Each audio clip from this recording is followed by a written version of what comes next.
네, 굿모닝 마켓입니다. 일할 사람들이 다 어디로 간 걸까요? 저한테 익숙한 문구는 일자리가 없다 이건데 지금은 일자리가 남아 돕니다. 일자리가 많다. 원래 같으면 환호할 말이죠. 그런데 지금은 부담입니다. 참 아이러니하죠.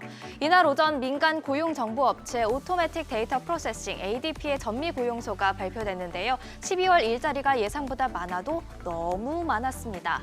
이 너무라는 단어에서 제가 이미 부정적인 뉘앙스를 풍겼죠. 주요 지수 하락 출발을 했고 그대로 마감을 했습니다. 지수 보시면 다우 지수가 1% 하락을 했고요. 나스닥과 S&P 500 지수 1.4% 그리고 1.1% 내렸습니다.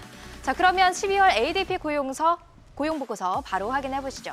제가 한번 보기 쉽게 정리를 해봤는데요. 12월 민간 부문 고용은 전달보다 23만 5천 건 증가를 했습니다. 11월에 증가한 일자리 수가 12만 7천 건이었던 점을 감안하면 2배 가까이 크게 늘어났죠.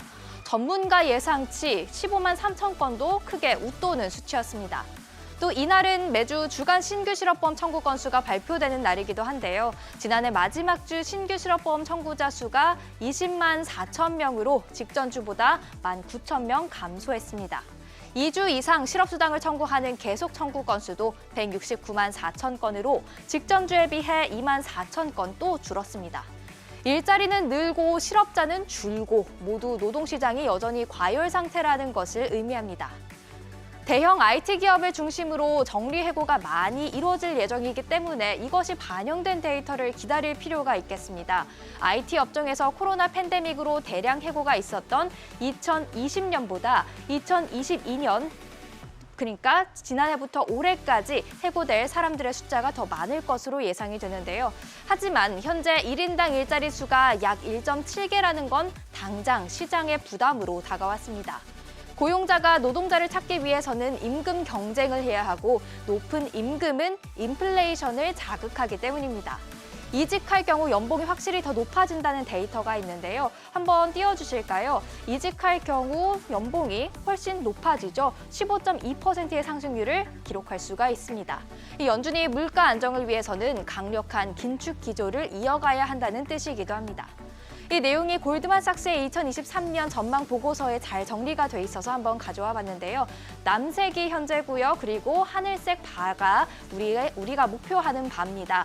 하늘색에 한번 주목을 해주시면 좋을 것 같은데요. 이 긴축 정책으로 올해 GDP 성장률을 잠재 성장률 이하로 계속해서 유지를 해야 일자리 수가 감소하면서 노동시장 수급 불균형 문제가 해결될 것으로 보이고요. 또 그래야지만 임금 상승률이 낮아지면서 근원 개인 소비 지출 가격 지수 상승률이 2%대로 내려올 수 있다는 겁니다. 내일은 비농업 신규 고용 지표가 나오죠. 어떤 충격을 줄까 벌써부터 긴장이 되는데요. 지난해 11월 ADP가 민간 고용 일자리 수가 12만 7천 개 증가했다고 발표했을 때 11월 고용 보고서는 26만 3천 개 증가했다고 했습니다. 괴리가 좀 있죠. 이번에도 괴리가 위쪽으로 크다면 시장에 충격이 될 수가 있습니다. 자, 이어서 여는 총재의 발언도 확인해 보실까요? 세인트루이스 여는 총재는 올해 인플레이션이 완화될 것이라고 말했습니다. 또 정책이 올해 제약적인 수준에 도달할 것이라고 덧붙였는데요. 시장은 기준금리가 5%를 넘어야 한다고 주장하던 블러드 총재가 한 발 물러서서 완화적인 입장을 취한 것이라고 해석했습니다. 반면 캔자스시티 여는 총재는 연준이 기준금리를 5% 이상으로 올려야 하고 그리고 물가가 안정되고 있다는 신호가 많아지기 전까지는 높은 금리를 유지해야 한다고 당부했습니다. 시장이 반길 말은 아닌데요. 아쉽고 또 다행인 걸까요? 블러드 총재는 올해 FOMC 투표권이 없고요. 에스더 총재는 이달 끝으로 은퇴합니다. 이 매파적 발언이 이어지더라도 시장이 연준을 신뢰하는지는 또 다른 변수죠.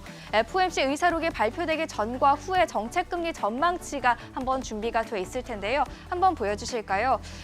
전망치를 보시면요. 올해 중순 정점을 찍을 것으로 예상이 되지만 그 뒤에 계속 금리가 인하가 될 것이라는 전망은 여전합니다. FOMC 의사록 발표 이전 동일하게 말이죠. 자, 이어서 계속해서 시장 상황 살펴보도록 하겠습니다. 이어서는 시총 한번 보도록 할 텐데요.